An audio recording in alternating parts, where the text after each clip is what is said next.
कभी कभी सबसे बड़ा दिल उस इंसान का होता है जिसे हम सबसे छोटा समझते हैं। एक अमीर आदमी, एक वफादार नौकर और एक ऐसा राज जो सब कुछ बदल देगा। ये कहानी है वाराणसी के पास बसे एक छोटे से कस्बे की, जहाँ हर सुबह गंगा आरती की आवाज से दिन की शुरुआत होती थी। यहाँ एक बेहद अमीर जमींदार रहता था। नाम था राय बहादुर सिंह। हवेली, नौकर चाकर, बग्घी, घोड़े, किसी चीज की कमी नहीं थी। लेकिन उसकी हवेली में सबसे खास था उसका पुराना नौकर रामू काका, जो पिछले 30 साल से उसकी सेवा कर रहा था। रामू काका सादा पहनते, कम बोलते और हमेशा मुस्कुराते रहते। वो राय साहब के हर काम को आदेश नहीं, सेवा समझकर करते। एक दिन राय बहादुर ने अपने बेटे विवेक से कहा, रामू अब बूढ़ा हो चला है, उसे कुछ सालों में हटाना पड़ेगा। विवेक ने कहा, पिताजी, आप जब पैदा भी नहीं हुए थे तब से वो यहाँ है, वो हमारे परिवार जैसा है। राय बहादुर ने मुस्कुराकर कहा, बिजनेस में भावनाओं की नहीं, जरूरत की चलती है। इधर रामू काका ने ये सब सुन लिया था, मगर उन्होंने कुछ नहीं कहा। उन्होंने उसी रात अपने तख्ते पर गंगा जल छिड़का और प्रार्थना की, हे प्रभु,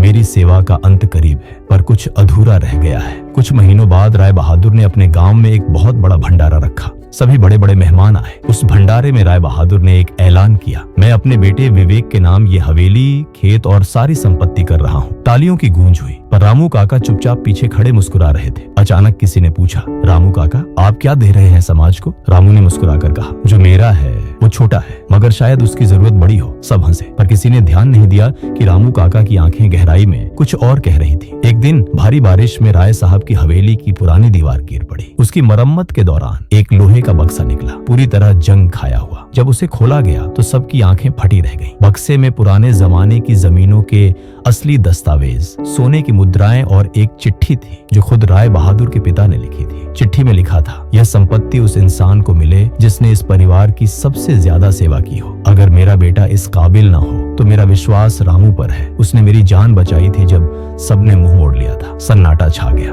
राय बहादुर के पिता एक बार बहुत बीमार पड़े थे। उस समय हैजा फैला था। सब डरकर हवेली छोड़ गए थे। सिर्फ एक इंसान था जो हर दिन उन्हें पानी पिलाता, दवाई देता, रामू। वो खुद बीमार हुआ लेकिन सेवा नहीं छोड़ी। राय बहादुर को ये कभी पता ही नहीं चला, क्योंकि वो विदेश में पढ़ाई कर रहे थे। अब जब ये चिट्ठी मिली तो सब कुछ साफ हो गया। राय बहादुर सिर झुकाकर बोले, रामू, तुमने जो दिया वो मैं कभी नहीं दे सका। तुमने निस्वार्थ सेवा की, बिना किसी उम्मीद के। रामू काका बोले, मालिक, मैंने तो सिर्फ अपना फर्ज निभाया, सेवा में मेरा सुख था। पर इस बार राय बहादुर ने कुछ ऐसा किया जिसने सबको चौंका दिया। उन्होंने अपने बेटे विवेक से कहा, इस संपत्ति में रामू का भी हिस्सा होगा और इस हवेली में अब उसका नाम भी लिखा जाएगा, रामू निवास के रूप में। रामू ने आंसू पोंछे और पहली बार आवाज कांपी, मालिक, आज मैं नौकर नहीं रहा। वो दिन जब एक साधारण दिखने वाला नौकर रामू अपने मालिक से बड़ा साबित हुआ। उसने कभी धन नहीं मांगा, सिर्फ सेवा की। वो नसीब से बड़ा बना, क्योंकि उसने दिया जहाँ लोग लेने में लगे थे। असली अमीरी दौलत में नहीं, दिल में होती है, और जो बिना उम्मीद के देता है वही सबसे बड़ा होता है। यदि आप इस कहानी से प्रेरित हुए तो जरूर साझा करें, शायद किसी के भीतर सोया हुआ रामू जाग जाए।